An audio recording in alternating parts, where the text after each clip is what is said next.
Bismillahirrahmanirrahim. Assalamualaikum warahmatullahi wabarakatuh. Alhamdulillah wassalatu wassalamu ala rasulillah wa ala alihi wa sahbihi wa mawalah wa la hawla wa la quwata illa billahi wa ba'du. Alhamdulillah, di malam hari ini kembali kita bisa kumpul di tempat yang insyaallah diberkahi ini. Salawat dan salam kita hadiahkan kepada Rasul kita Nabi besar Muhammad sallallahu alaihi wasallam. Malam ini kita akan membahas satu tema dari penggalan sirah nabawiyah, yakni Rasulullah sallallahu alaihi wasallam sebagai pemimpin sosial dan juga politik. Ada beberapa pembahasan nantinya yang menjurus kepada tema yang kita akan bahas tentang kebijakan-kebijakan Nabi Shallallahu Alaihi Wasallam selaku pemimpin dalam masalah sosial politik. Pertama, karena kita bicara periode Madinah ya. Kalau periode Mekah memang belum ada keinginan untuk membuat sebuah negara, karena memang kondisinya juga masih lemah gitu ya. Jadi yang kita kisahkan di malam hari ini semua bicara tentang periode Madinah. Pertama, kita akan bicara tentang mempersaudarakan Nabi SAW antara Muhajirin dan Ansar. Kemudian yang kedua bicara tentang konstitusi yang dibangun di kota Madinah.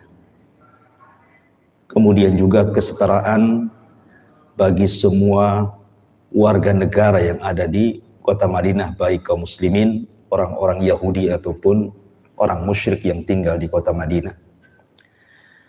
Kemudian persoalan pendidikan.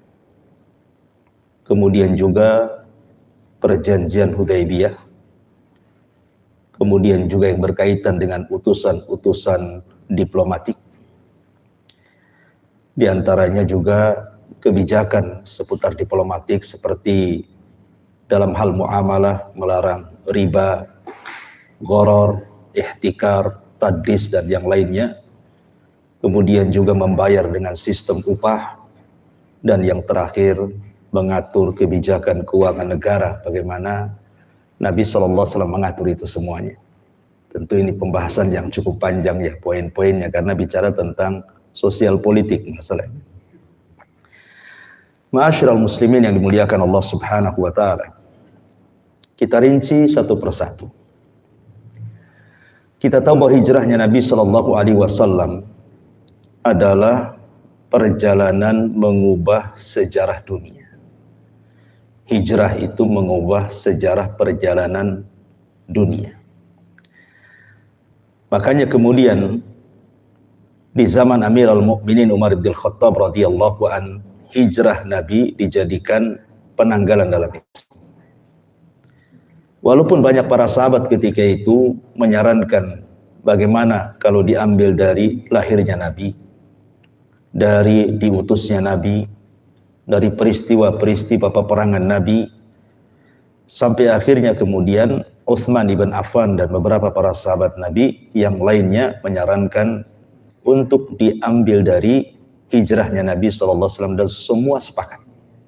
Karena salah satu alasan besarnya adalah hijrah Nabi mengubah sejarah. Bukan hanya sejarah Arab, tetapi sejarah dunia. Karena dari Madinah inilah kemudian tersebar Islam ke seantero dunia. Baik. Yang pertama, Nabi SAW tentu selaku pemimpin, dan dia juga seorang Nabi dan Rasul, tentu ketika menjadi pemimpin bukan instan, tidak. Karena sebelumnya juga di kota Mekah sudah banyak dibekali oleh Allah Subhanahu wa taala tentang kepemimpinan. Bahkan dari semenjak remaja mulai dari menjadi penggembala kambing yang diistilahkan para ulama min ra'il ghanami ila riayatil umam. Dari memimpin kambing-kambing dipersiapkan untuk memimpin umat. Jadi memang sudah digembleng sejak kecil untuk menjadi pemimpin, bukan instan gitu ya. Jadi ketika Nabi Shallallahu Alaihi Wasallam sampai di kota Madinah, maka amalan yang pertama yang dilakukan Nabi Shallallahu Alaihi Wasallam adalah binaul masajid, membangun masjid dulu. Karena ini untuk mempersatukan umat. Umat ini tidak bisa dipersatukan kecuali hatinya bersatu. Makanya mempersatukan hati-hati kaum muslimin hanya bisa dalam masjid. Karena masjid itu pintu masuk antara kita dengan Allah Subhanahu wa ta'ala. Dan dengan sebab itulah keberuntungan kita diraih. Karena panggilan salat sendiri adalah hayya 'alal falah. Mari kita beruntung, mari kita menang gitu ya. Jadi kemenangan itu ada di masjid. Kalau mencari kemenangan di luar masjid enggak akan dapat. Makanya ada seorang jenderal Israel mengatakan kalau seandainya sholat subuh kaum muslimin sebanyak sholat Jumat, niscaya mereka bisa mengalahkan kami. Kalau seandainya sholat subuh itu sebanyak sholat Jumat jamaahnya, tentu mereka kaum muslimin akan mudah mengalahkan musuh-musuhnya. Artinya kekuatan itu ada di masjid. Itulah yang kemudian dibangun oleh Nabi Shallallahu Alaihi Wasallam. Baru setelah itu mempersaudarakan orang-orang muhajirin dan ansar, ikhah bainal muhajirin wal ansar. Al-Imam Ibnul Qayyim rahimahullahu ta'ala mengatakan summa akha bainal muhajirin wal ansar fi dari Anas bin Malik. Jadi Nabi Shallallahu Alaihi Wasallam mengumpulkan orang-orang muhajirin dan ansar pertama kali untuk dipersaudarakan adalah di rumahnya Anas ibnu Malik radhiyallahu anhu. Dan ketika itu jumlahnya tis'ina rajulan, 90 orang, separuh dari muhajirin, separuh dari ansar gitu ya. Dan Nabi SAW sengaja mengikat antara muhajirin dan ansar untuk membuat sebuah kekuatan. Kalau sudah bersaudarakan otomatis akan kuat gitu ya, daripada bercerai-berai, makanya disaudarakan. Bahkan persaudaraan itu sampai ke tingkat mewarisi. Jadi kalau ada orang Ansar meninggal, hartanya diwarisi orang muhajirin ataupun sebaliknya. Tapi kemudian soal mewarisi ini dihapus syariatnya setelah perang Badar. Bahwa yang berhak mewarisi itu hanya ada yang ada hubungan darah saja. Ya, sehingga akhirnya terhapus. Tetapi persoalan-persoalan yang lain untuk menolong dan yang lainnya tetap berlaku. Makanya orang-orang Ansar ini orang yang paling taat dengan Nabi SAW. Ketika Nabi SAW mempersaudarakan orang muhajirin dan Ansar, apa kata orang Ansar? Kata orang Ansar, iqsim bainana wa baina ikhwanina. Dalam riwayat Bukhari, Rasul terserah engkau. Apabila kurma-kurma kami panen, kaulah yang bagi katanya. Gak usah kami yang bagi, kau aja yang bagi. Kami berapa, muhajirin berapa katanya. Tapi Nabi Shallallahu Alaihi Wasallam kemudian mengatakan kepada orang-orang Ansar, la, tidak, ya, tidak demikian. Tetapi takfunanal mu'anata wa nusyrikukum fi thamrati faqalu sami'na wa ata'na. Akhirnya kemudian cukuplah engkau, kalian maksudnya orang-orang Ansar, memberikan kebutuhan sekedarnya kepada orang-orang muhajirin, tidak mesti harus dibagi dua gitu ya. Sekedarnya kasihlah orang-orang muhajirin berapa, dan orang-orang muhajirin akan dilibatkan di kebun-kebun kalian. Artinya ikut bekerja juga gitu, bukan hanya mendapatkan hasilnya saja. Makanya kemudian orang-orang Ansar mengatakan sami'na wa ata'na. Baik, kami dengar dan kami taat. Dari sini menunjukkan bahwa Nabi Shallallahu Alaihi Wasallam ingin menggalang kekuatan antara orang-orang muhajirin dan Ansar dengan cara mempersaudarakan mereka. Dan ini salah satu bentuk politik Rasul, supaya jangan kaum muslimin itu bercerai-berai dan tergalang kekuatan besar sehingga minimalnya punya izzah di hadapan orang-orang kafir. Kita maklum bahwa dari 90 orang itu diantaranya Abu Bakar As-Siddiq dipersaudarakan dengan Kharijah ibn Zaid al-Ansari, kemudian Abu Ubaidah Amir ibn al-Jarrah dipersaudarakan dengan Sa'd bin Mu'ad, pemimpin Ansar. Kemudian juga Umar bin Khattab dipersaudarakan dengan Itban ibn Malik. Kemudian Utsman ibn Affan dipersaudarakan dengan Aus ibn Thabit. Kemudian juga Abdurrahman ibn Auf dipersaudarakan dengan Sa'd bin Rabi. Kemudian juga Talhah ibn Ubaidillah dipersaudarakan dengan Ka'ab ibn Malik. Kemudian Sa'id ibn Zaid dipersaudarakan dengan Ubay ibn Ka'ab, dan begitu seterusnya. Ya, termasuk juga bukan hanya antara Muhajirin dan Ansar saja. Sesama Muhajirin pun dipersaudarakan oleh Nabi.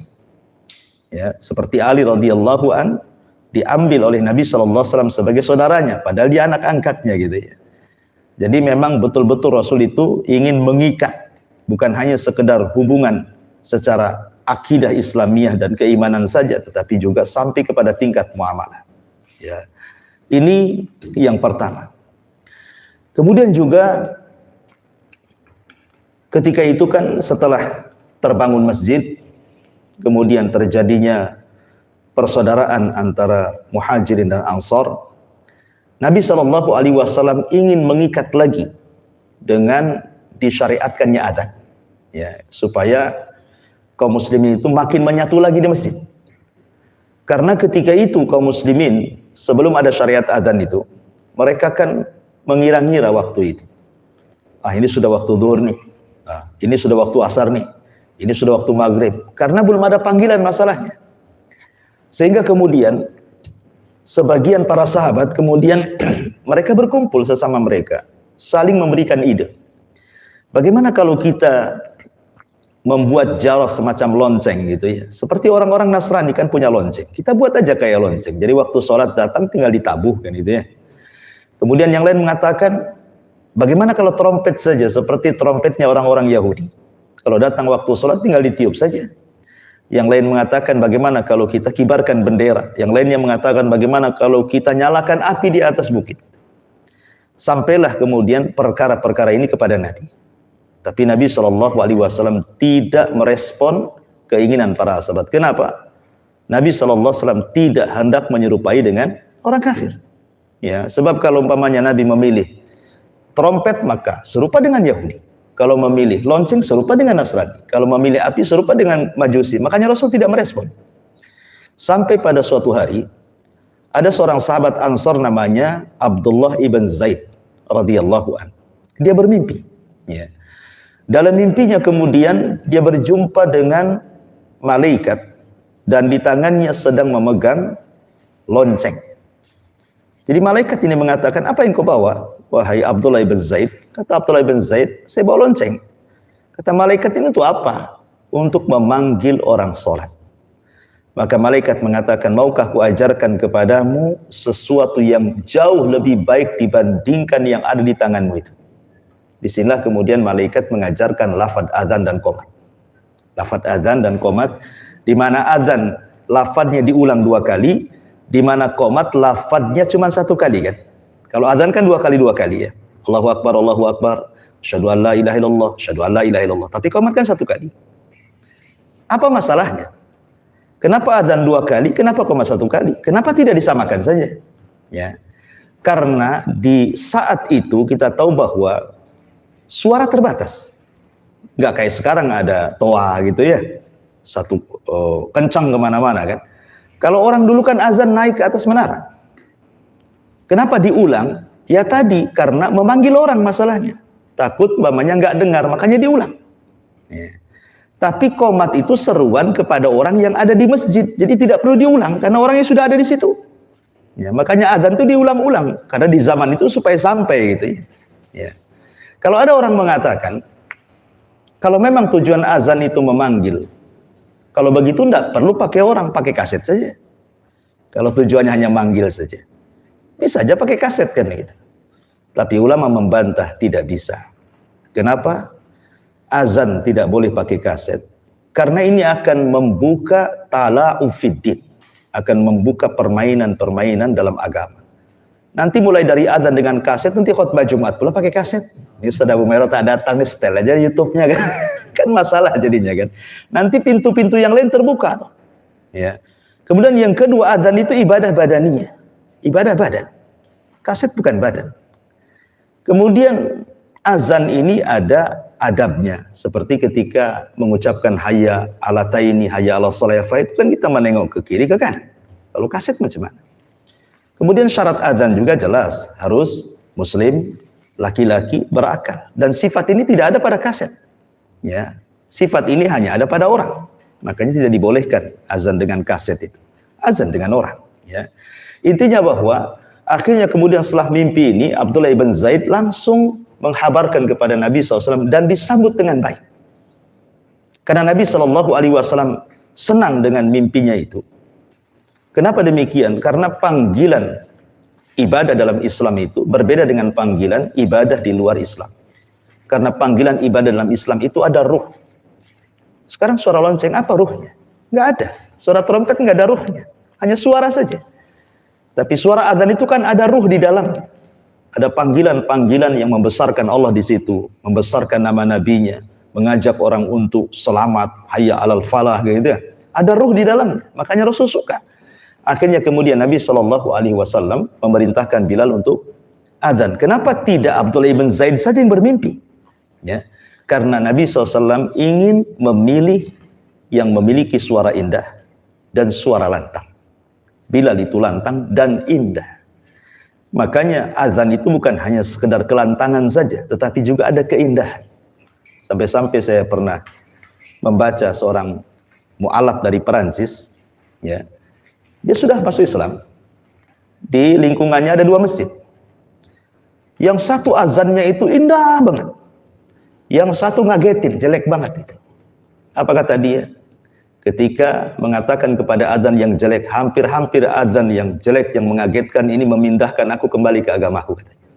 Tetapi yang indah ini nggak jadi karena aku suka dengan dia. Sampai seperti itu. Jadi memang azan itu juga bisa mempengaruhi orang kan gitu ya. Jadi harus yang lantang, kalau bisa indah juga. Makanya Rasul memilih Bilal ibn Rabah. Ketika azan Bilal, Umar bin Khattab mendengar dari rumah, bergegas dia. Datang kepada Nabi SAW dan mengatakan, ya Rasulullah, lafad-lafad yang dikumandangkan Bilal persis seperti yang aku mimpikan. Artinya yang bermimpi 2 orang. Tetapi yang menghabarkan pertama, Abdullah ibn Zaid. Umar ini hanya sekedar menguatkan saja. Karena dia mendengar setelah Bilal azan, dia dengar, langsung dia berangkat kepada Nabi. Demi Allah, lafad itu adalah lafad yang kumimpikan juga, wahai Rasulullah. Jadi bukan 1 orang yang bermimpi. Jadi yang bermimpi adalah 2 orang, termasuk di dalamnya Umar bin Khattab radhiyallahu anhu. Tapi yang ingin saya katakan bahwa syariat adzan ini adalah salah satu hikmahnya adalah mengumpulkan para sahabat kali itu. Supaya mereka senantiasa 5 waktu itu berada di masjid. Karena masjid itu kan jadi markas ketika itu. Segala sesuatu Rasul melakukan di masjid.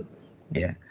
Maka ini juga salah satu bentuk mempersatukan kaum muslimin, dan ini juga masuk dalam politik Nabi SAW gitu ya. Taib, kemudian yang kedua. Yang pertama tadi bicara tentang mempersaudarakan Muhajirin dan Ansar, termasuk juga ada syariat adzan di situ. Kemudian yang kedua bicara tentang konstitusi Madinah. Ya. Masyarul muslimin yang dimuliakan Allah Subhanahu wa taala. Kita tahu bahwa sebelum Nabi SAW hijrah dari Mekah ke Madinah, orang Madinah ini kan dulu namanya Yathrib, itu bercerai-berai, baik antar Khazraj dan Aus, suku-suku Arab, ataupun antar Yahudi, baik Bani Quraidah, Bani Qunaiqa, Bani Nadir, atau kabilah-kabilah Yahudi kecil lainnya. Karena kan kabilah Yahudi itu semuanya ada 10, ya. Yang besar itu 3 lah yang ma'ruf ya. Ada Quraidah, ada Qunaiqa, Nadir ini yang paling besar. Yang kecil-kecilnya banyak, ada sekitar 10 kabilah. Makanya Rasul mengatakan kalau seandainya 10 pemimpin Yahudi kota Madinah itu beriman, semua orang Yahudi pasti beriman. Ya, menunjukkan karena ada 10 kabilah gitu ya. Lah, ketika itu mereka perang, ya biasa perang di lingkungan mereka itu. Terkadang antar orang Yahudi dengan orang musyrik juga gitu ya. Bukan sesama mereka saja, terkadang antar Yahudi dengan musyrikun. Terkadang kemudian Yahudi ini sebagainya gabung ke Aus, gabung juga ke Khazraj gitu. Memang kacau di kota Yathrib kala itu. Tapi kemudian setelah Nabi SAW hijrah dari Mekah ke Madinah, kemudian hampir sebagian besar Khazraj dan Aus masuk Islam. Artinya kan Islam sudah kuat itu. Karena Khazraj dan Aus masuk Islam. Ya.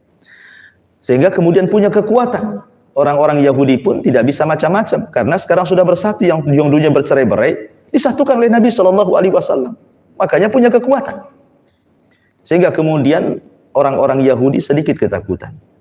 Tapi Nabi Shallallahu Alaihi Wasallam berusaha untuk menyatukan itu semuanya, ya, baik orang musyriknya yang sudah masuk Islam, maksudnya Muhajirin dan Ansar yang ada di kota Madinah, ataupun orang-orang Yahudinya, ataupun sedikit minoritas Nasraninya. Karena ada juga orang-orang Nasrani, tapi kan minoritas, tidak banyak, tidak seperti Yahudi memang mayoritas, dan juga orang-orang musyrik mayoritas, dan itu ya, Khazraj dan Aus yang belakangan masuk Islam.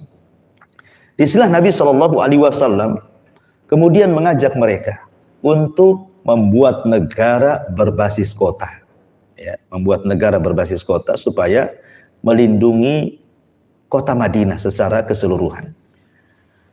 Lah, Nabi Shallallahu Alaihi Wasallam akhirnya kemudian mengajak orang-orang Yahudi untuk terlibat dalam perjanjian yang kemudian dalam sejarah disebut dengan Piagam Madinah.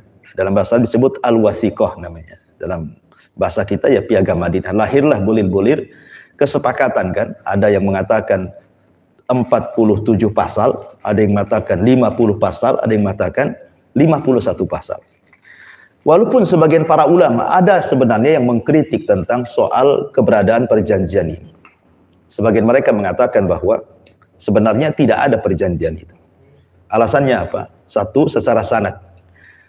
Ibnu Ishaq yang menceritakan tentang perjanjian, dan Ibnu Ishaq ma'ruf ya, seorang mu'arikhul Islam, memang dia pakarnya tarikh Islam. Ketika menyebutkan soal perjanjian Piagam Madinah itu tidak menyebutkan sanadnya, hanya diceritakan begitu saja. Kemudian yang kedua, alasan yang menolak adanya perjanjian ini, bahwa tidak dicantumkan dalam kitab-kitab fikih dan tidak dicantumkan dalam kitab-kitab hadis yang sahih, hanya dicantumkan dalam kitab-kitab sejarah saja. Padahal perjanjian itu kan luar biasa, ya.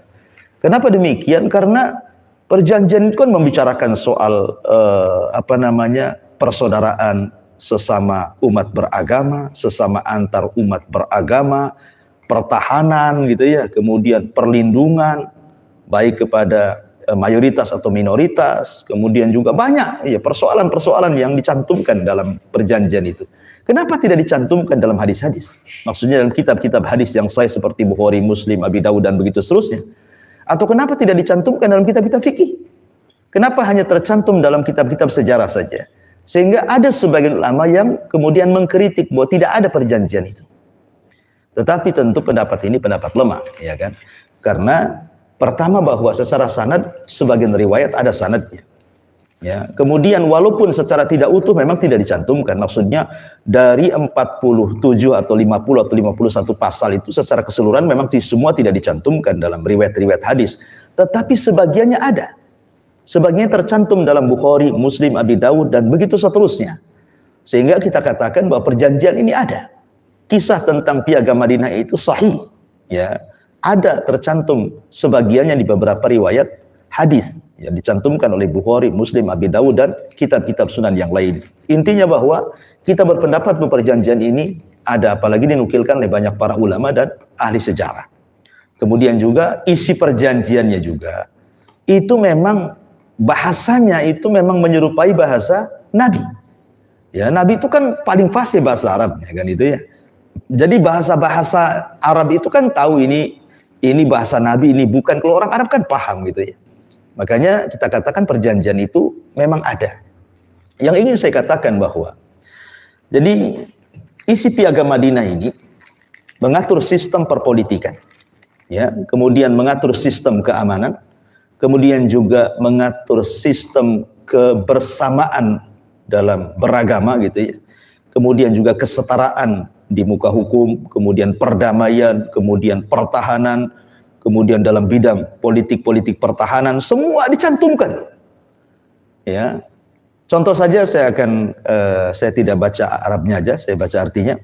Contoh umpamanya, seluruh kaum muslimin kemudian Yahudi yang tergabung dalam perjanjian dikategorikan sebagai satu umat dan wajib berjuang bersama-sama dalam menciptakan keamanan nasional dan membela negara bila sewaktu-waktu ada serangan musuh dari luar. Nah, kan? Ini kan perkara besar gitu ya. Perkara besar sekali. Jadi Nabi SAW seorang pemimpin yang luar biasa gitu, menciptakan sebuah sejarah di kota Madinah yang tadinya amburadul, yang tadinya saling serang menyerang, yang tadinya juga tidak aman serangan dari luar, dan begitu seterusnya. Maka dengan terciptanya Piagam Madinah, Nabi menciptakan kestabilan keamanan yang ada di kota Madinah, baik antar umat beragama ataupun antar umat sesama beragama gitu ya. Jadi ini juga salah satu bentuk kepemimpinan Nabi SAW dalam bicara tentang politik kenegaraan. Kemudian yang ketiga, kita bicara tentang kesetaraan bagi semua warga negara. Ya. Kenapa? Untuk kestabilan, supaya jangan ada peperangan lagi. Ketika Nabi SAW menyetarakan semua warga negara, baik itu muhajirinnya, ansornya, Yahudinya, Nasraninya gitu ya, supaya tidak kacau negara itu. Makanya kemudian Nabi SAW sampai mengancam dalam sebuah hadis itu, man qatala mu'ahidan lam yarah raihatal jannah wa inna rihaha la yujadu min masirati arba'ina am. Rawahul Bukhari. Barang siapa yang membunuh kafir mu'ahid, maka dia tidak akan mencium bau surga. Padahal bau surga itu tercium sejarak sekian dan sekian. Dalam riwayat Bukhari di sini sejarak 40 tahun bau surga itu sudah tercium. Bahkan ada sebagian sahabat itu yang mencium bau surga di bumi. Surganya di akhirat tapi harumnya sampai ke bumi. Seperti umpamanya ucapan siapa? Anas ibn Nadhr dalam perang Uhud. Ya. Ketika dia melihat bahwa sebagian para sahabat tunggang langgang karena dihabarkan Rasul meninggal, apalagi tentara Khalid yang masih kafir itu berhasil mencerai-beraikan pasukan kaum muslimin gitu ya. Anas ibn Nadhr ini sebenarnya tidak ikut dari awal peperangan, dia pulang safar. Ya, mendengar bahwa Nabi mengarah ke Uhud, dia tidak langsung pulang ke Madinah, ikut gabung di Uhud. Padahal pulang safar, pulang berniaga. Ketika kemudian melihat kaum muslimin pada lari, kaget dia. Maka dia berusaha untuk menyemangati agar kembali lagi ke peperangan. Kata Anas bin Malik bin Nadhr ini, kenapa kalian pergi? Kenapa kalian lari? Balik. Ya. Kemudian dia mengatakan, wallahi inni la ajidu raihatal jannah min kibal Uhud, katanya. Demi Allah, aku sudah mencium bau surga di balik gunung Uhud ini. Artinya bau surga sampai ke bumi kan, dicium oleh Anas bin Nadhr gitu ya. Yang ingin saya katakan bahwa sampai Rasul ingin menciptakan kestabilan keamanan supaya jangan ada peperangan lagi. Bahwa sekalipun mereka hidup satu negara dengan orang kafir, maka orang-orang kafir yang sifatnya zimmi, yang sifatnya muahid dan musta'man tidak boleh diserang. Ya. Bahkan diancam. Ya. Kafir itu kan ada 4. Ada kafir zimmi. Kafir zimmi itu kafir yang hidup bersama kita, itu punya tetangga non muslim. Dia juga warga negara Indonesia, KTP-nya Indonesia. Itu disebut zimmi namanya. Ya, hidup bersama kita satu perumahan. Itu disebut zimmi namanya ya. Kemudian yang kedua ada namanya kafir mu'ahid. Kafir yang ada perjanjian dengan negara Islam. Umpamanya negara Singapura kan negara kafir ya. Kita negara Islam, negara Indonesia. Berhubungan. Entah bilateral, entah ekonomi, entah politik, entah apa gitu kan. Berarti ada hubungan tuh. Ini namanya kafir mu'ahid. Tidak boleh diserang. Jadi kalau ada non-muslim dari Singapura minta suaka ke negeri kita, mau jalan-jalan, mau apa, mereka kafir mu'ahid, tidak boleh diserang. Ya, nggak boleh dibom. Mereka mu'ahid, ada perjanjian keamanan dengan kita. Ataupun kafir musta'man. Umpamanya ada orang kafir datang ke Indonesia mau berniaga di sini dan negara Indonesia memberikan visa gitu kan, jaminan mereka boleh masuk, entah mau jalan-jalan, entah apa. Mereka sudah dapat keamanan dari negara, nggak boleh dibunuh. Ya, lah ini 3 kafir ini diamankan, tidak boleh diserang. Yang boleh diserang cuma 1, yang disebut dengan kafir harbi namanya. Kafir yang menyerang kita. Loh, kalau diserang masa kita diam saja? Seperti orang Israel nyerang Palestina, masa orang Palestina diam saja? Kan itu. Ya serang baliklah. Artinya bahwa kalau kafir itu sudah mengacungkan senjata gitu ya, sudah mulai menyerang kita, ya kita tidak bisa diam saja. Kita serang balik. Itu namanya kafir harbi. Ya, kalau sudah harbi, maka kita boleh menyerang mereka. Tapi kalau hanya dia zimmi, musta'man atau mu'ahid, maka haram, tidak boleh. Ya. Lah Rasul menciptakan seperti ini. Ya, ini Sistem politik Nabi SAW supaya tidak ada kekacauan di kota Madinah, supaya saling menghargai gitu ya, saling menghormati walaupun mereka kafir. Karena dalam Islam itu la ikraha fiddin, tidak ada paksaan dalam agama. Ya. Ma'asyiral muslimin yang dimuliakan Allah Subhanahu wa taala. Tapi kalau seandainya, makanya kenapa kemudian kalau orang muslim membunuh kafir muahid, apa kemudian balasannya? Memang tidak ada kisos karena tidak sebanding mukmin dengan kafir. Tetapi diatnya dilipat gandakan. Jadi kalau diatnya muslim itu 100 ekor unta kan? Kalau dia membunuh orang kafir dilipat gandakan jadi 200 ekor unta. Gitu ya. Jadi supaya apa? Supaya jerah, ada efek jerah. Walaupun tidak terjadi kisos kan itu. Tapi kalau membayar 200 ekor unta kan bisa bankrupt dia. Mikir-mikir dia kan itu ya. Makanya Nabi SAW lihat bagaimana membuat kota Madinah itu betul-betul aman gitu ya, walaupun mereka hidup berdampingan dengan orang-orang non-muslim. Ini juga yang ketiga. Kemudian yang keempat, persoalan pendidikan. Jadi Nabi SAW juga luar biasa ihtimam, artinya semangat untuk mendidik kaum muslimin itu luar biasa. Contoh umpamanya ketika perang Badar. Ketika perang Badar itu kan Nabi SAW mendapatkan tawanan berapa? 70 kan? 70 tentara musyrik tertawan di Badar, dibawa ke Madinah. Ya.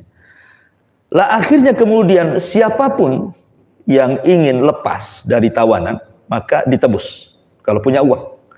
Tapi kalau tidak punya uang dan dia bisa membaca dan menulis, maka dia harus mengajarkan 10 anak kaum muslimin. 10 anak kaum muslimin sampai bisa baca, sampai bisa nulis, baru dilepas. Ya, setiap satu orang mengajar 10 orang anak-anak kaum muslimin. Ya, artinya kalau 70 orang ya 700 orang kan gitu ya. Berarti 700 orang itu sudah dientaskan dari buta tulis dan buta baca kan gitu ya intinya. Kan luar biasa tuh Nabi SAW. Ya. Jadi menghendaki Nabi SAW setiap satu orang harus mengajarkan 10 orang. Ini 70 orang kan gitu. Ya, kali saja kan itu ya.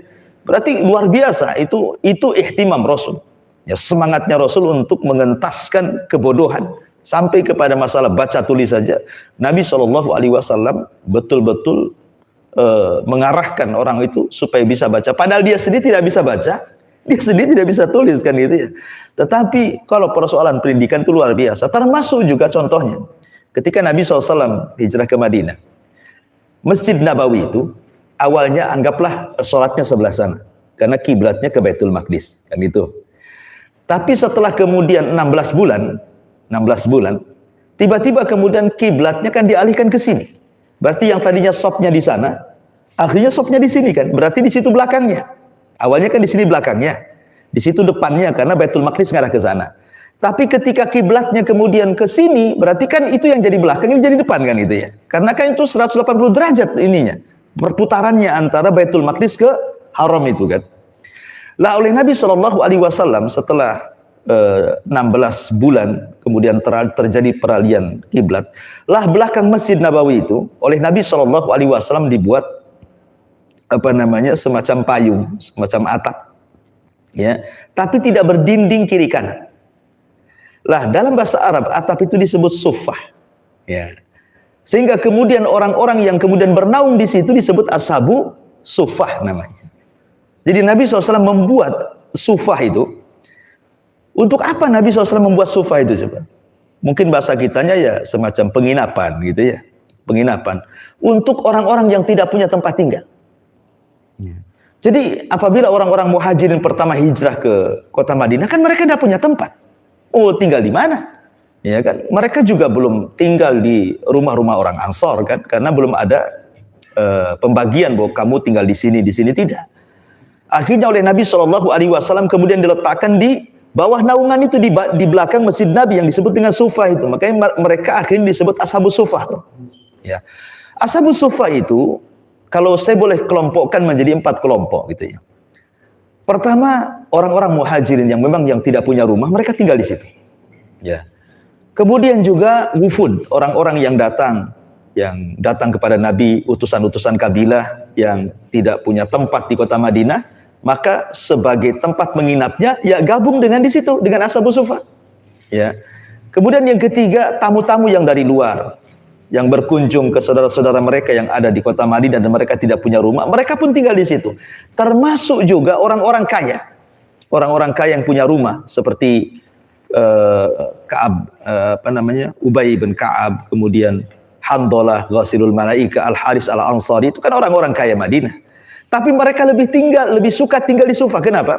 Ingin belajar kepada Ashabus Sufa soal bagaimana zuhud, bagaimana qanaah, ya kan? Bagaimana sabar gitu. Jadi ada orang-orang kaya itu, mereka gabung dengan Ashabus Sufa itu ingin belajar itu. Bagaimana bisa zuhud, bisa sabar, bisa qanaah, karena mereka kan rata-rata orang fakir. Ya, maka sekali-kali kita juga sama lah, orang-orang yang diberikan kecukupan itu ya datang ke pesantren, nginep di pesantren, semana sabarnya anak santri, seminggu aja antum di situ. Pulang udah kurus, udah perlu diet lagi gitu ya. Jadi biar belajar ya. Ashabus Sufa itu ada yang belajar seperti itu. Ya. Tetapi jumlah mereka itu ada yang menetap, ada yang tidak. Yang menetap itu sekitar 70 sampai 100 orang. Ya, yang tidak menetap ya banyak, tapi itu yang menetap. Tetapi apa amalan Ashabus Sufa ini? Salah satunya adalah ta'lim. Mereka belajar kepada Rasulullah.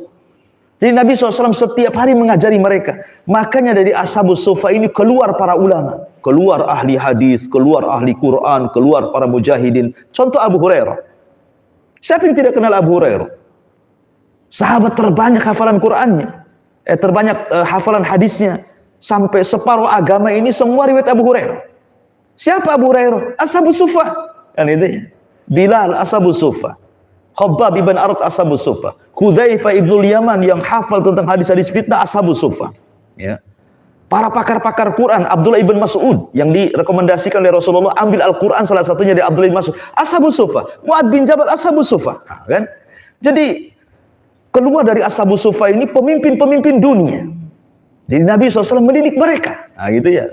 Jadi memang betul-betul Rasul itu memperhatikan juga pendidikan. Makanya keluar dari Ashabus Sufa itu pakar-pakar hadis, pakar-pakar Quran, menjadi ulama, jadi pemimpin, jadi mujahidin, luar biasa gitu ya. Dan itu bentuk strategis politiknya Nabi SAW untuk mengkader para sahabatnya lewat Ashabus Sufa gitu ya.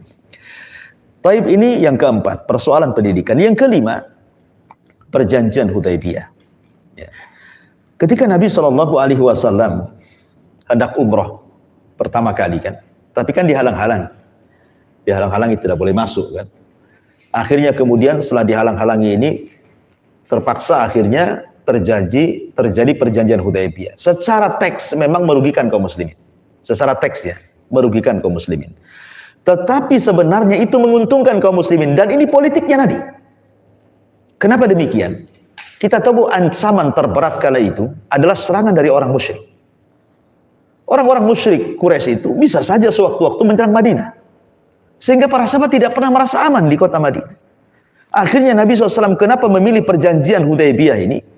Karena di antara bulir perjanjian itu tidak saling menyerang. Akhirnya kan Rasul merasa aman, dan juga para sahabat kan merasa aman. Karena dengan adanya perjanjian itu, nggak ada lagi rong-rongan ataupun semacam kekhawatiran sewaktu-waktu mereka menyerang. Jadi ini juga satu. Yang kedua, Nabi SAW ada kesempatan untuk melebarkan Islam di kota Madinah. Sehingga Nabi SAW lebih leluasa lagi untuk mengajak kabilah-kabilah di sekitarnya gitu ya. Dan lebih meluaskan lagi supaya mudah dalam berdakwah. Ya, jadi sebenarnya perjanjian Hudaybiyah itu secara teks mungkin merugikan kaum muslimin. Tapi hakikatnya itu adalah kemenangan diplomasi Nabi SAW dalam berpolitik, karena dia seorang pemimpin.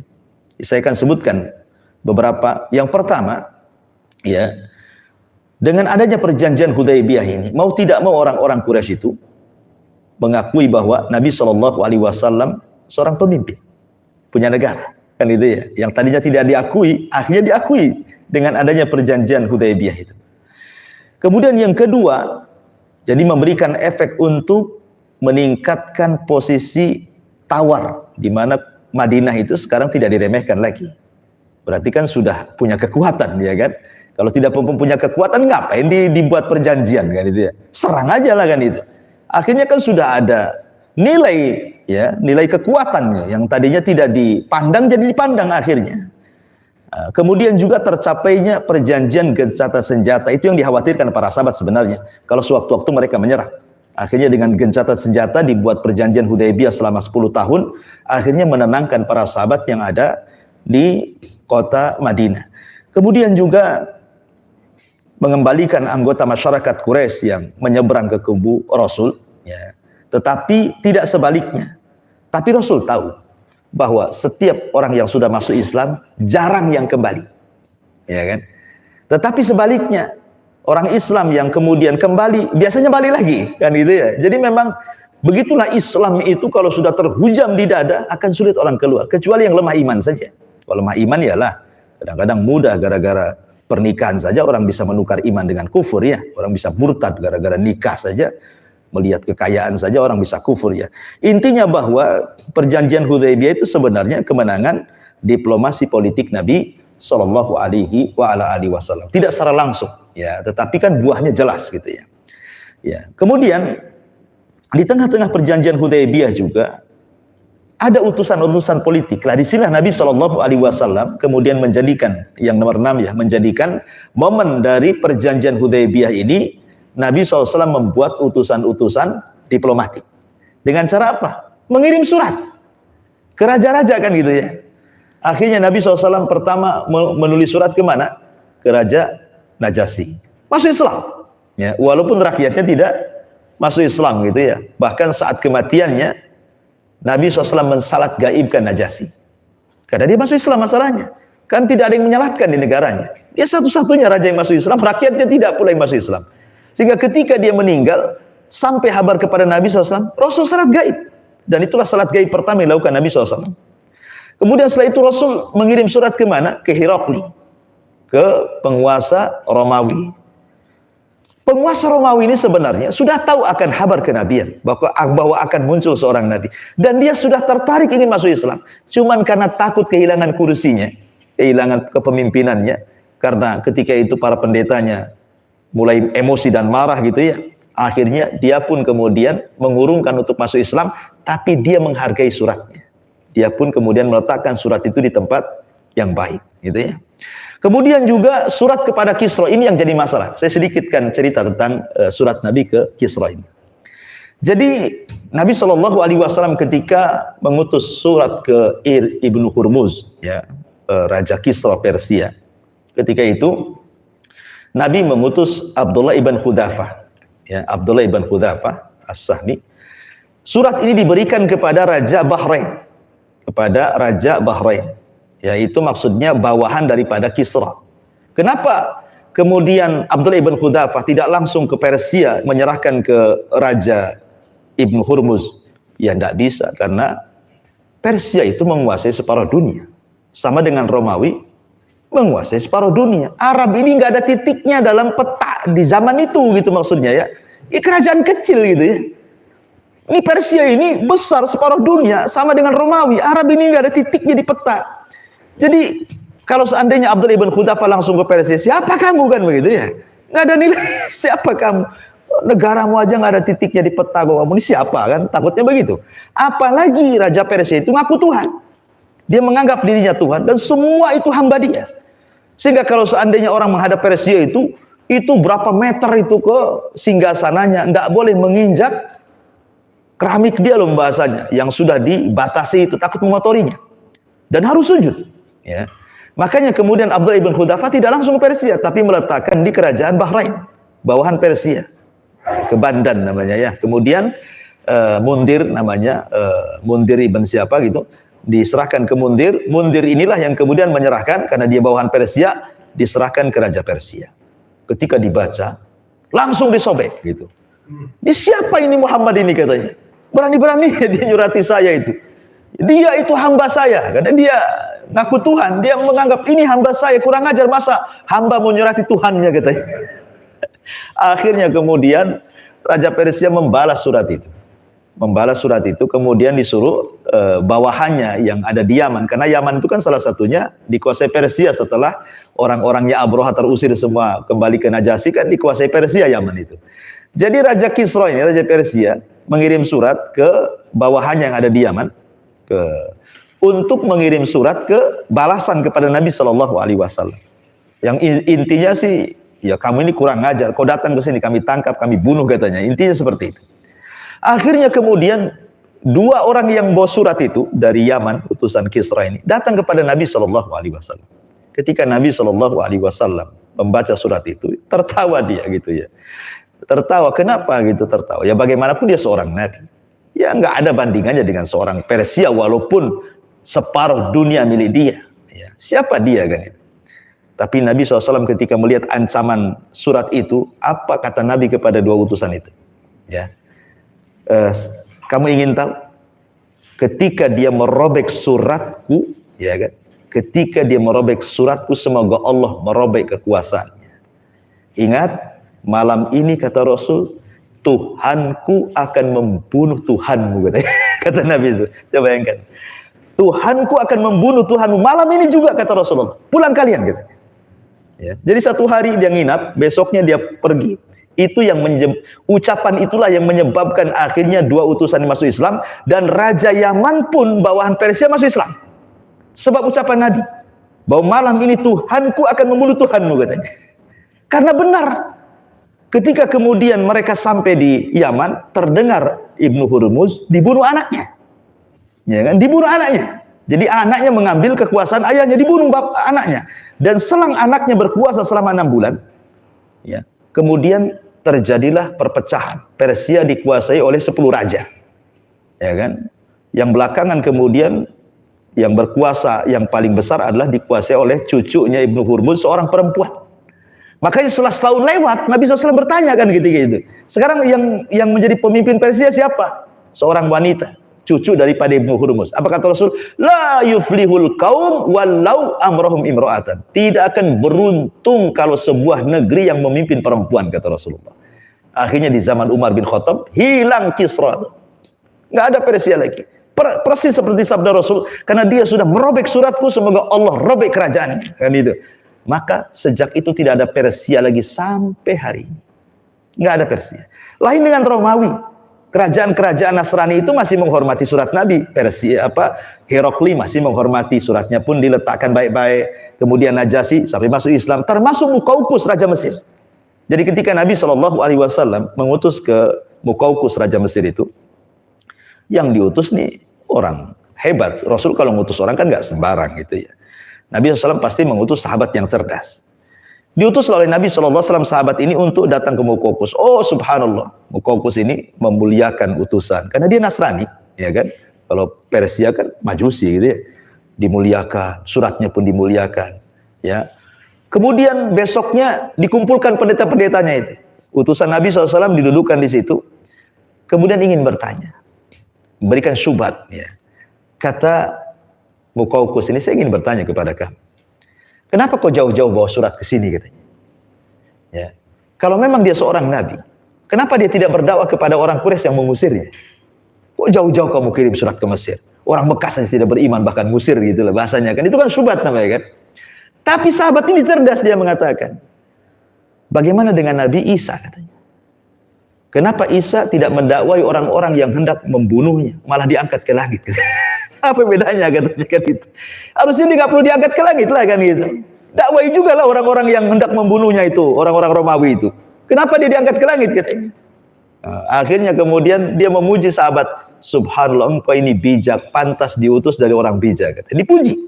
Ya, tetapi memang tidak masuk Islam juga karena takut. Dia sebenarnya percaya, dia mengatakan, dia membalas suratnya. Dia dalam balasan suratnya Muqawqis mengatakan, sebenarnya aku tahu bahwa ini tahun munculnya kenabian, tapi aku tidak tahu nabi itu apakah dari Arab ataukah dari Syam. Dia hanya mengatakan seperti itu. Makanya jawaban Nabi SAW, ya sungguh buruk prasangka dia. Semoga tidak ada lagi kekuasaannya, kata Rasulullah. Makanya memang Mesir akhirnya kan semua masuk Islam. Nggak ada kekuasaannya lagi. Sampai hari ini Mesir dikuasai kaum muslimin kan itu. Habis kekuasaannya. Ya, tetapi kita lihat perbedaan antara Persia, Majusi dengan Nasrani. Kalau raja-raja Nasrani kan baik-baik semua.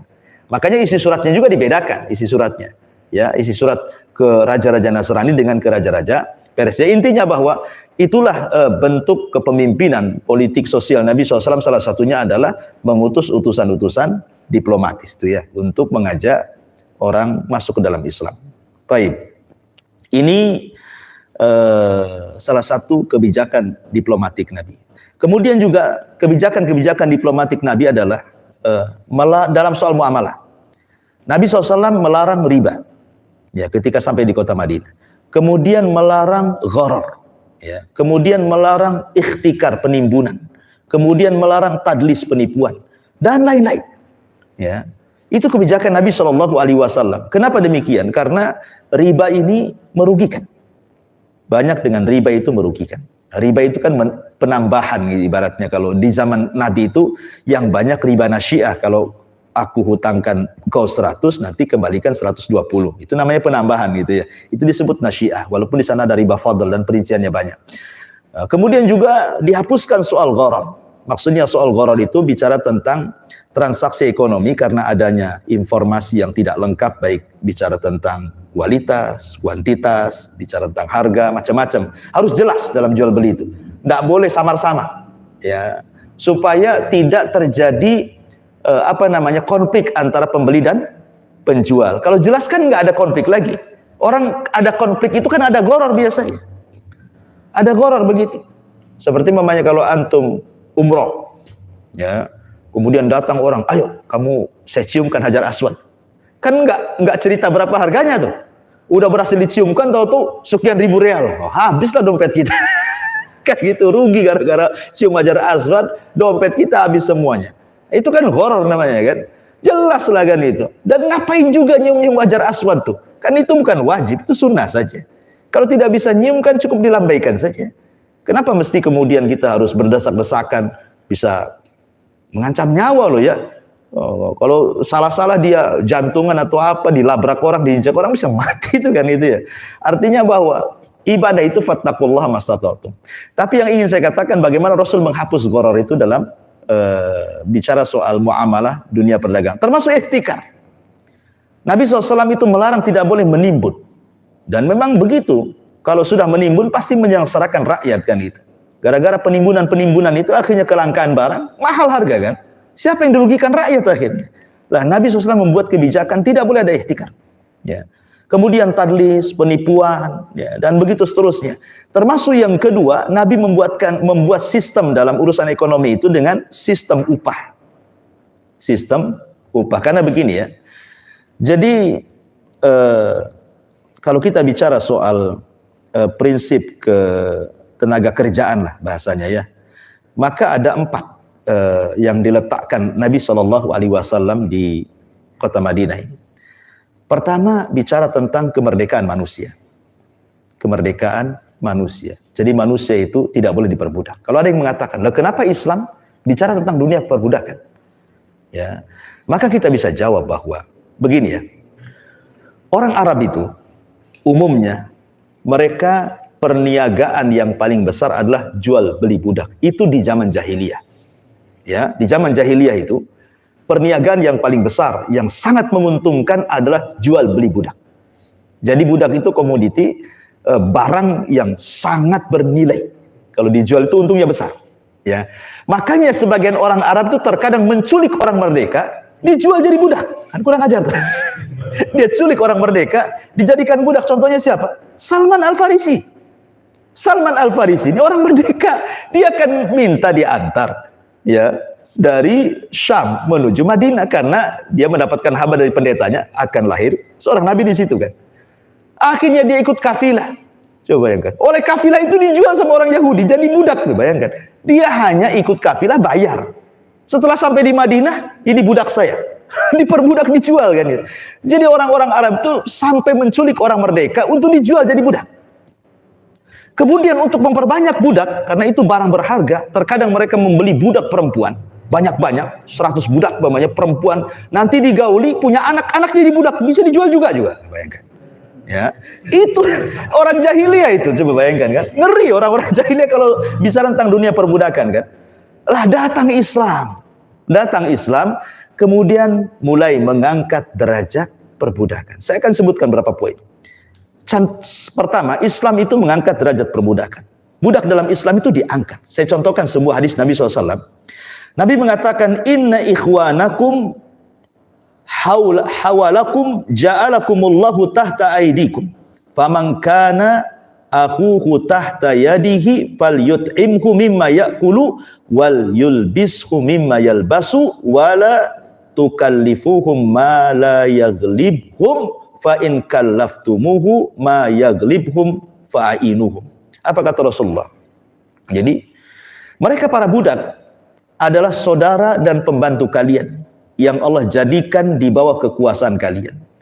Maka barang siapa yang memiliki saudara yang ada di bawah kekuasaan kalian, maksudnya seorang budak, hendaklah dia memberikan kepada saudaranya makanan persis yang kalian makan, pakaian persis yang kalian pakai, dan janganlah kalian membebani mereka dengan pekerjaan yang memberatkan mereka. Jika kamu membebani mereka dengan pekerjaan berat, hendaklah kamu membantu mereka. Kan mengangkat derajat kan?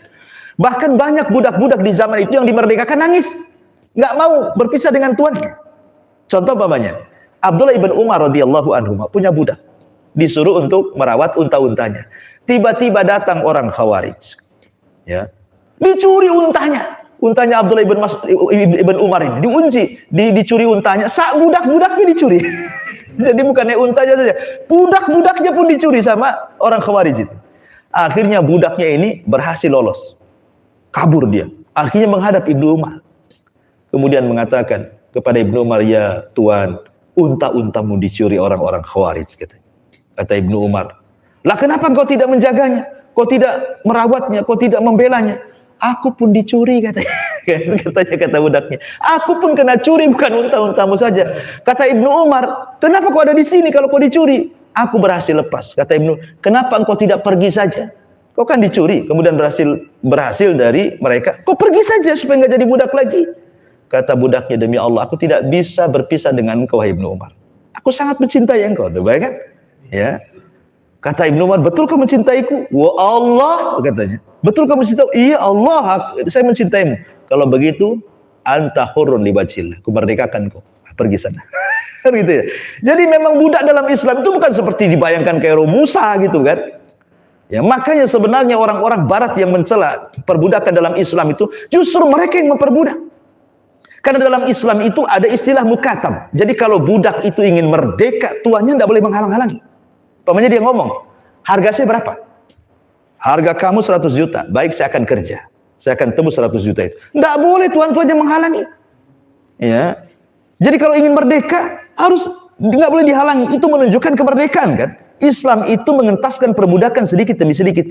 Bahkan setiap amalan, pelanggaran dalam sebuah amalan, kafarohnya pertama kali memerdekakan budak. Seperti jima di bulan Ramadan.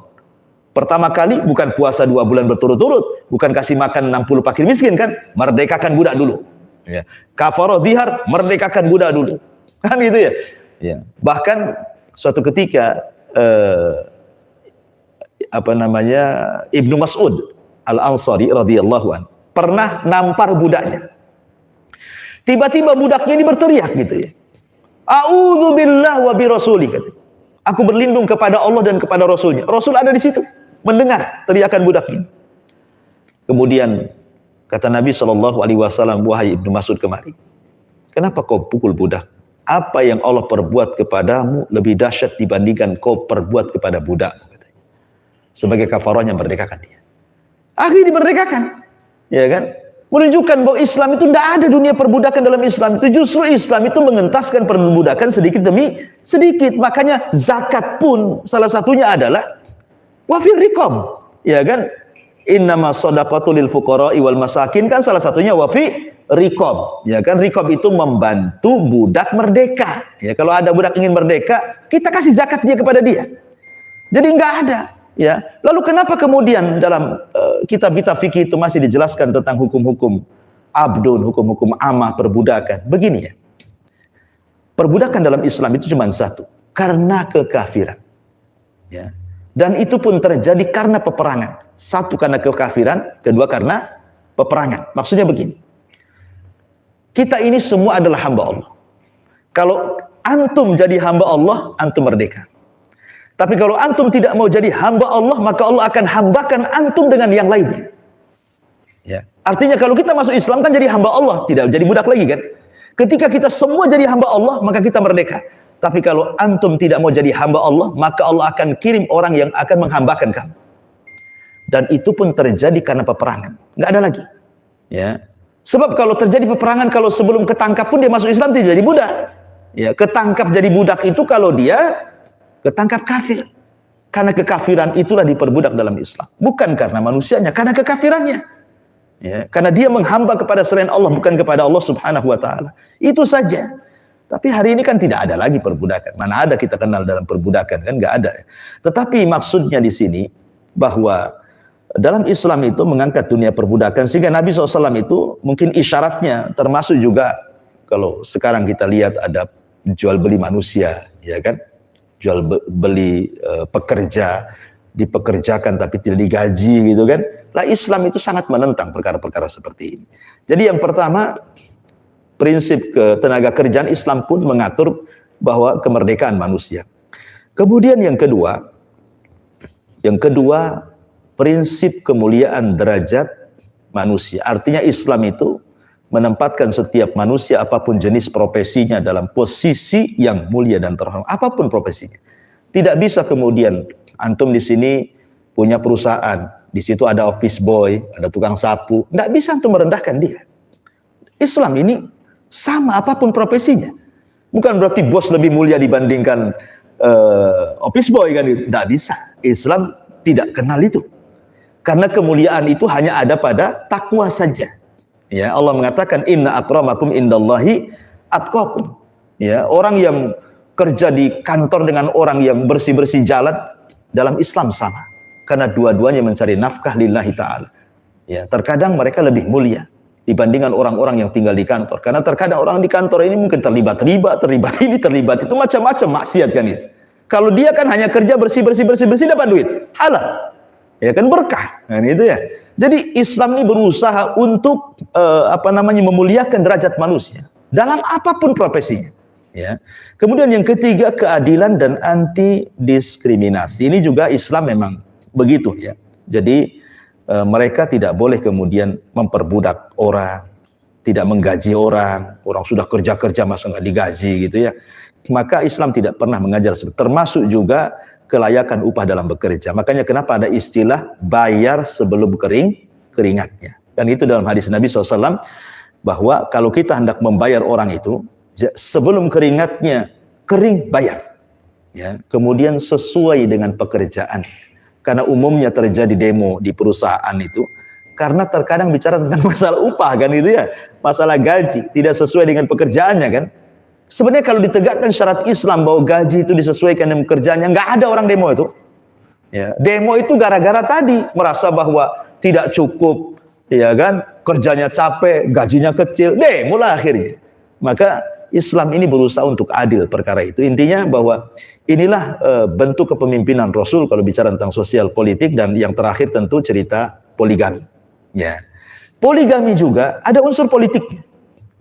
Nabi SAW menikahi salah satunya dari semua istri yang 11 itu kan, diantaranya 3 istri Rasul itu anak pemimpin. 3 istri Nabi SAW itu dari 11 istrinya adalah anak pemimpin. Yang pertama Safiyah bintu Huyai. Huyai ibn Akhtab itu pemimpin Yahudi, ya kan? Pemimpin Yahudi dinikahi Nabi SAW. Ya. Kemudian juga Juwairiyah pemimpin Yahudi. Ketika menikah dengan Nabi SAW, akhirnya satu kabilah masuk Islam kan? Dengan menikahnya Rasul dengan Juwairiyah, mengislamkan satu kabilah. Nah, ini kan politik dakwah, ya kan? Kemudian menikah dengan Ummu Habibah. Ummu Habibah ini anak siapa? Anak musuhnya Nabi, Abi Sufyan. Menikah dengan Nabi SAW. Ya, akhirnya kan Nabi, orang-orang Quraisy, orang-orang musyrik Arab itu masih mikir itu istrinya itu anaknya Abi Sufyan itu kan gitu ya. Jadi akhirnya kan sedikit banyak kan agak segan gitu ya. Artinya bahwa dengan poligaminya Rasulullah SAW saja, di balik itu juga ada unsur politik, ada unsur dakwah dan begitu seterusnya gitu ya. Intinya bahwa Nabi SAW memang sudah dipersiapkan oleh Allah Subhanahu wa Ta'ala untuk menjadi pemimpin dunia dan melahirkan para pemimpin dunia. Wallahu a'lam bishawab. Ini yang bisa saya sampaikan. Mudah-mudahan ada manfaatnya. Taib, sebelum saya tutup, kalau ada yang mau bertanya, silakan.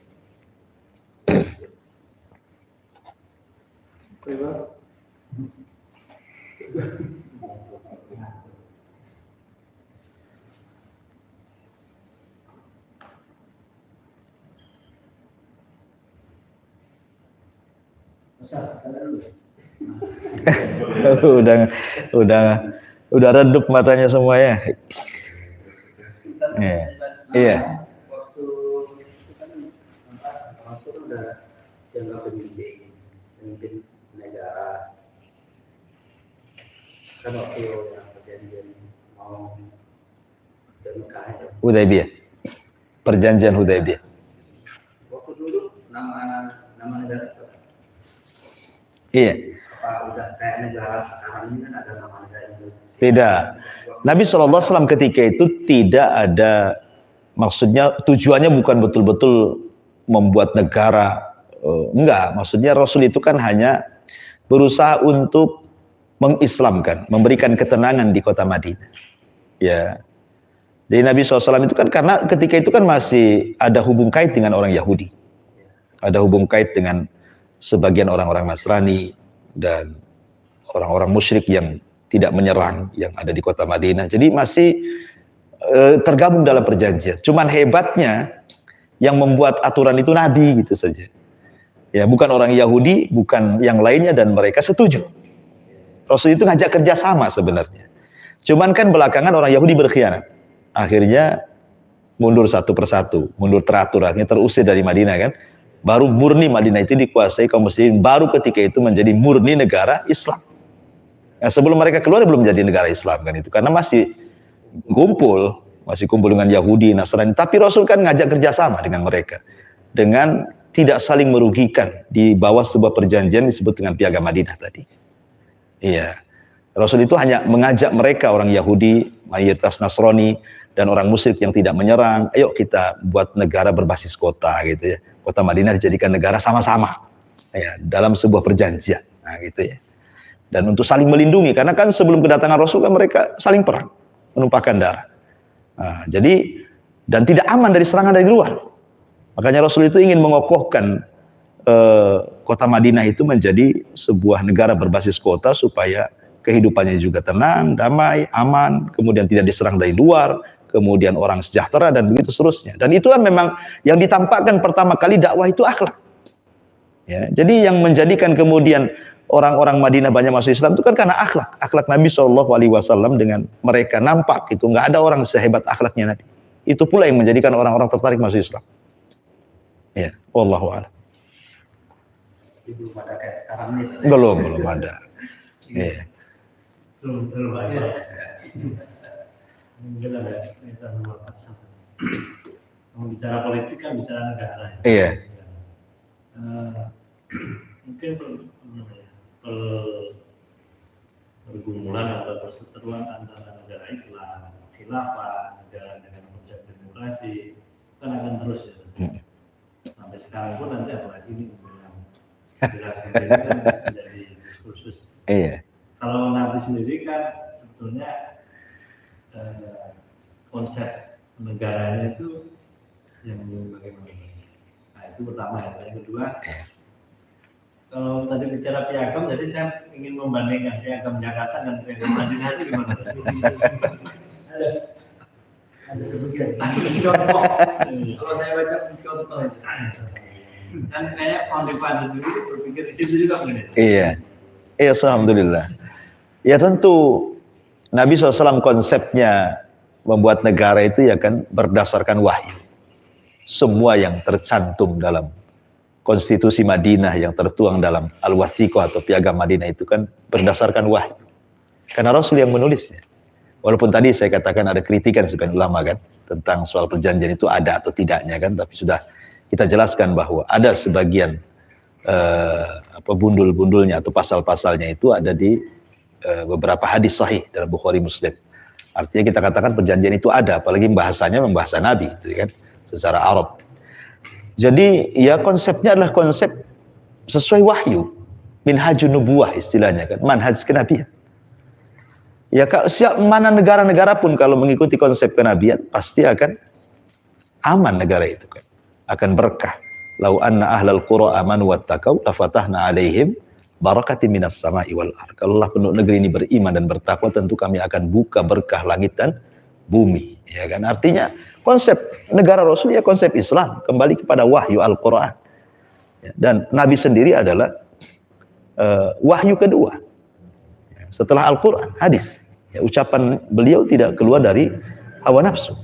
Beliau mengucapkan dengan wahyunya. Itulah konsep Nabi, sesuai dengan wahyu Allah Subhanahu wa taala. Makanya semua aturan-aturan kota Madinah dalam wathiqah itu semua dari Nabi. Nggak ada ikut campur Yahudi di situ. Tetapi kan isinya tidak merugikan mereka. Sama sekali. Tidak merugikan warga yang ada di dalam gitu kan. Oh, Yahudi pun setuju. Ya. Cuman karena hasadnya mereka akhirnya berkhianat, itu saja sebenarnya. Akhirnya satu-satu akhirnya keluarlah. Makanya Madinah menjadi negara Islam. Apalagi semakin berkembang kemudian setelah Fatu Mekah, banyak kabilah-kabilah masuk Islam, makin lagi Islam bersinar di kota Madinah. Ya, sampai ke arah kita. Adapun tentang masalah piagam Madinah dengan piagam Jakarta, ya saya juga kurang membaca piagam Jakarta, cuman saya pernah sekilas mendengar saja bahwa itu fotokopinya saja kan. Ya, tapi kan harus dipahami bahwa konsep yang baik terkadang belum bisa diterapkan di negara yang kurang baik, gitu kan. Selama para pejabat kita tidak mengakui bahwa undang-undangnya lebih baik dibandingkan Al-Quran dan Sunnah, ya mereka masih Islam. Ya. Tapi kalau sudah mereka mengatakan bahwa undang-undangnya lebih baik dibandingkan Al-Quran dan Sunnah, itu masuk pada hadis, pada ayat Nabi, wa man lam yahkum bima anzalallah fa ulaika humul kafir. Siapa yang tidak berhukum dengan hukum Allah, maka dia kafir. Ya. Tapi kalau dia masih mengakui sebenarnya Quran Sunnah itu lebih baik, cuman kayaknya belum bisa diterapkan. Entah karena tekanan dari Barat, tekanan dari Cina, tekanan dari mana-mana kan. Ya, tapi kan dia masih mengakui bahwa Quran Sunnah itu lebih baik kan itu. Ya, kalau itu masih bisa kan itu, masih kita bertolerir dengan orang kayak gitu. Tapi kalau sudah menganggap undang-undang negara demokrasi jauh lebih baik dibandingkan Quran Sunnah, itu sudah keluar dari Islam. Karena sudah menyampingkan wahyu namanya ya. Ya kita berdoa saja mudah-mudahan negara kita semakin baik mengarah kepada wahyu kan itu. Karena bagaimanapun sudah banyak musibah-musibah negeri kita ini. Kemarin saja kita baru gerhana. Ya, gerhana ini sebenarnya sama dengan gempa, sama dengan tsunami, sama dengan banjir. Itu gempa itu sama, sinyal. Ya, Allah menakut-nakuti kita gitu ya. Sebagaimana gempa menakut-nakuti kita. Kemudian tsunami nakut-nakuti kita juga. Banjir nakut-nakuti kita. Gerhana juga nakut-nakuti kita. Makanya Nabi dalam khutbahnya, gerhana itu bukan karena kematian seorang atau karena kehidupan seorang. Karena ketika terjadi gerhana, meninggal Ibrahim, anak beliau. Bertepatan dengan meninggalnya anak beliau Ibrahim. Ya, makanya Rasulullah SAW kemudian meluruskan akidah orang-orang jahiliyah. Meninggal anak saya bukan karena terjadinya gerhana. Enggak ada kaitan Ibrahim meninggal dengan gerhana hari ini. Karena kan gerhana matahari total ketika itu. Di zaman itu belum ada listrik. Kalau di zaman sekarang gerhana matahari total nampaknya semua terang kan gitu. Jadi tidak takut kan. Zaman itu nggak ada listrik. Kalau gerhana yang gelap-gelapnya bumi ini. Ya gimana orang nggak takut? Rasul sampai lupa barangnya. Langsung ke masjid, langsung sholat. Ya kemudian ngomong gerhana ini tanda-tanda kuasa Allah. Bukan karena kematian seorang, bukan karena kehidupan. Ya. Tetapi sengaja Allah datangkan liyukhawwifa bihi ma ibadah, untuk menakut-takuti hambanya. Makanya biasanya habis gerhana ini banyak musibah biasanya. Umumnya kita lihat kan setelah terjadi gerhana kan mesti banyak musibah di negeri kita. Kenapa terjadi banyak musibah? Karena yang ditakut-takuti tidak takut. Kan gerhana itu kan nakut-takuti kita. Loh yang ditakut-takuti nggak takut. Allah takuti kita tidak takut. Allah peringatkan kita tidak ingat dengan peringatannya. Allah tegur kita tidak mau menerima tegurannya. Tetap aja maksiat ya. Banyak musibah lah jadinya. Coba kalau habis gerhana itu yang tadinya tidak sholat jadi sholat, yang tadinya tidak ke masjid jadi ke masjid, yang tadinya malas ke majelis taklim, nggak akan terjadi musibah tuh. Ya, jadi ya kalau memang konsepnya kembali kepada wahyu ya, insya Allah akan semakin baik lagi. Dan kita berdoa semoga seperti itu. Wallahu a'lam.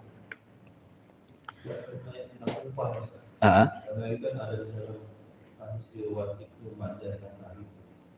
Jadi berikan kepada seorang pekerja umat yang berikan iklim. kan kayak kita jualan gitu kan. Selesai kita hitung langsung bayar per hari gitu. Sesuai akadnya tuh kayak usahanya beda tuh. Usaha aja bulan. Hadis ini jangan dipahami secara zahirnya. Ya, nanti kalau yang kerja di AC itu nggak ada keringatnya. Repot. Ya, bukan itu maksud Nabi itu. Maksudnya upah sebelum keringatnya itu maksudnya jangan zalimi dia. Ya, upahlah sesuai dengan pekerjaan dia. Jangan antum pekerja akan dia 1 hari 1 malam, upahnya pula setengah hari. Itu kan tidak sesuai dengan keringatnya gitu maksudnya kan. Artinya harus ada keadilan dalam upah itu. Hanya segitu, memang gaji segitu ya segitu. Contoh memangnya antum bangun rumah, umumnya tukang bangunan dari jam 8 kerja, jam 5 pulang, 150 hariannya. Itu umumnya. Ya udah bayar segitu. Itulah sesuai kerja dia. Kan itu. Ya. Tiba-tiba antum dia udah kerja dari jam 8, betul-betul dia nggak istirahat sampai jam 5, antum kasih belah 50. Itu nggak sesuai dengan keringatnya namanya. Nah, itu maksudnya ya. Itu kiasan sebenarnya. Supaya kita itu jangan mendolimi pekerja. Dan bayarlah sesuai dengan pekerjaannya. Ya. Wallahu a'lam.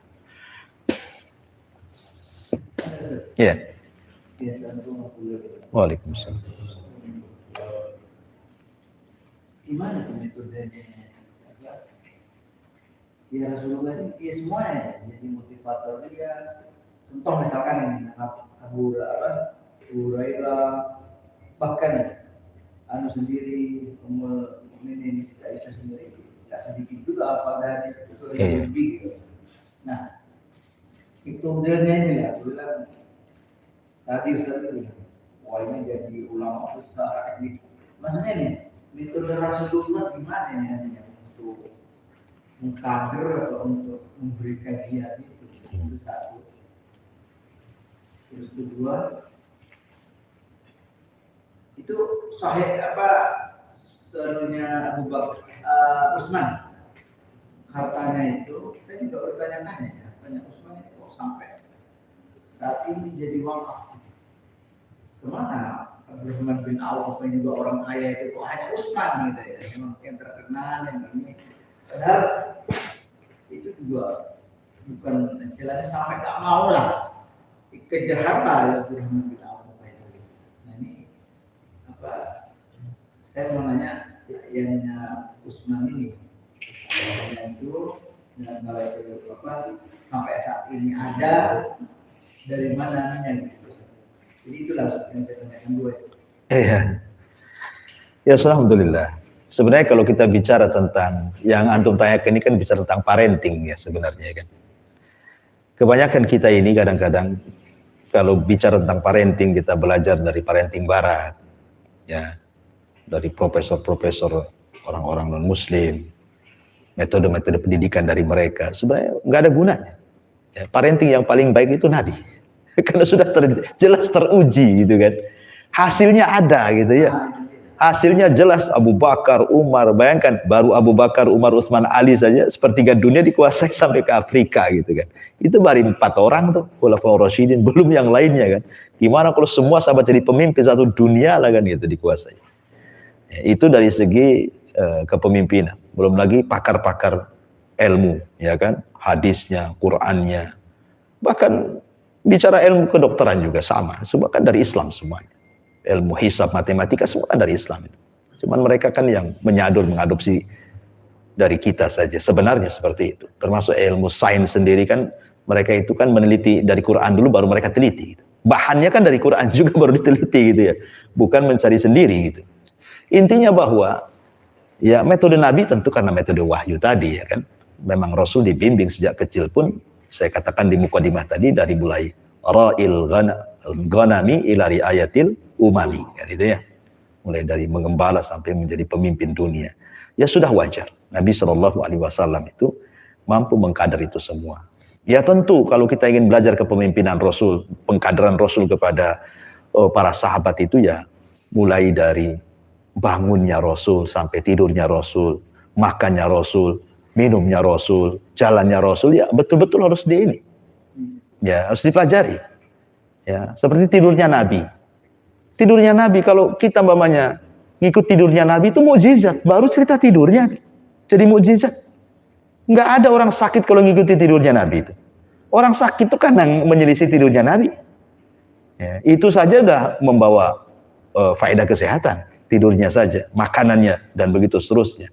Termasuk belajarnya Nabi dan begitu seterusnya. Tarbiyahnya Nabi, ya memang itu dikupas secara luas. Intinya bahwa kenapa Nabi bisa mengkader sehebat itu, ya karena dia seorang Nabi, seorang Rasul, ada wahyu. Tetapi tentu kita bisa belajar dari metode Nabi, kan itu ya. Dengan cara apa? Ya terus belajar sirahnya. Bagaimana cara Nabi bertarbiyah, mengajar. Contoh saja yang mudah nih. Nabi SAW kalau mengucapkan sesuatu, hendak memerinci sesuatu, Nabi SAW biasanya menyebutkan angkanya dulu. Contoh nih, Bunyal Islam ala khamsin, ya kan? Syahadati alla ilaha illallah, kemudian wa iqamis shalah, wa ita'iz zakah, wa shaumi ramadan, wa hajjil bait. Kata Rasulullah, rukun Islam ada 5. Letakkan angka 5 di otakmu. Tidak dirinci dulu. Rasul tidak mengatakan, oh rukun Islam itu 1, syahadat, 2, tidak gitu. Karena akan susah dihafal. Untuk memudahkan menghafal, letakkan angka 5. Jadi kalau antum mau mengajar anak-anak, gitu ya kan, jangan dirinci dulu, diglobalkan dulu dengan angka. Itulah metode Nabi, contohnya aja ya kan. Ya. Nah, rukun Islam ada 5, ingat 5. 5-nya dulu diingat. Jangan cerita syahadat sholatnya dulu, 5-nya dulu. Kalau sudah nempel angka 5, baru dirinci. 1 syahadat, 2 sholat. Itu akan lebih mungkin. Kalau kita ikut metode seperti ini, lebih mungkin. Contohnya saja seperti itu. Ya, Nabi mengajarkan sistem seperti ini, gitu ya. Kemudian contoh nih Nabi SAW, dia betul-betul menghargai walaupun anak-anak. Ya, ketika Mu'adz bin Jabal radhiyallahu anhu itu kan usianya masih Abdullah bin Abbas lah. Ketika itu usianya mungkin masih SD, 12 tahun. 12 tahun ke 6, kelas 6 SD. Ya kan? Dibonceng oleh Rasulullah. Tapi lihat Nabi SAW mengajarkan Abdullah bin Abbas ini. Maukah aku ajarkan kepadamu beberapa kalimat? Jagalah Allah, niscaya Allah menjagamu. Jagalah Allah, niscaya Allah akan kau dapati di hadapanmu. Apabila minta kepada Allah. Apabila minta pertolongan, mintalah pertolongan kepada Allah. Ya Ibnu Abbas, kalau satu manusia hendak mencelakakan kamu, tidak akan celaka kecuali yang sudah ditulis. Kalau satu manusia hendak berikan manfaat, tidak akan sampai manfaat kecuali yang ditulis. Lihat, bayangkan. Ini anak yang diomongi umur 12 tahun, masih 6 SD gitu kan. Tapi lihat Nabi SAW itu mengajarkan dengan bahasa-bahasa yang tinggi kan, yang luar biasa gitu, yang menyemangati anak itu. Akhirnya Ibnu Abbas, siapa Ibnu Abbas? Turjumanul Quran, ulama besar. Jadi jangan kita remehkan anak kita gitu. Anak kecil saja, belum. Bukan gitu, tetap anak harus dihargai. Iya, hari ini anak-anak, besok dia jadi pemimpin kita. Kita tidak tahu. Ya, makanya ketika Amas ini ulama besar, orangnya buta buram, bukan buta sama sekali tidak melihat. Dia ngajari anak-anak, padahal ulama dunia. Ditegur sama kawan-kawannya, ya Amas, anta alimud dunia, engkau ini ulama dunia, ngapain kau ajar anak-anak katanya? Ngajar kami aja gede-gede. Anak-anak biarkanlah itu urusan yang lain yang ngajar. Mas marah dia mengatakan, iya hari ini mereka anak-anak mereka nanti yang jadi ulama pengganti saya katanya kan. Jadi itu saja dari situ kita bisa melihat Nabi itu sangat memuliakan anak-anak. Ya. Jadi tarbiyahnya memang seperti itu. Dan mendoakan. Abu Hurairah itu kan kenapa dihafal dan tidak pernah lupa karena didoakan oleh Nabi. Ya. Abdullah bin Abbas didoakan oleh Nabi. Jadi seorang murabbi harus banyak mendoakan murid-muridnya. Ya, dan doa itu sama dengan mengetuk pintu langit. Karena Rasul mengatakan malam yas'alillah yaghdab alaih. Kalau tidak meminta kepada Allah, Allah marah. Tapi kalau kita meminta manusia, manusia marah sama kita. Kan itu baliknya. Kalau kita tidak meminta kepada Allah, Allah marah. Kalau kita minta kepada manusia, manusia pula marah. Ya. Dan doa itu mengetuk pintu. Hari-hari pintu langit kita ketuk. Logikanya begini ya. Kalau antum datang ke saya nggak suka dengan antum. Tiba-tiba antum datang ke rumah saya, diketuk-ketuk dari pagi sampai malam. Nggak mungkin nggak saya buka kan? Nggak mungkin lah. Ngapain kita ketuk saja? Minimal buka mau marah atau mau ngapain kan itu? Pasti dibuka. Ini manusia. Walillahi matsalul a'la. Mungkin Allah jauh dibandingkan manusia. Kalau kita hari ketuk pintu langit, taktuk, masa Allah nggak mengijabah kan itu? Ya seorang murabbi ahli tarbiyah yang banyak berdoakan supaya Allah memberikan hidayah, memberikan ilmu kepada anak-anak kita. Wallahu a'lam. Iya, saya kira cukup ya. Mudah-mudahan ada manfaatnya. Subhanakallah bihamdika asyhadu an la ilaha illa anta astaghfiruka wa atubu ilaik. Allah ta'ala. Assalamualaikum warahmatullahi wabarakatuh.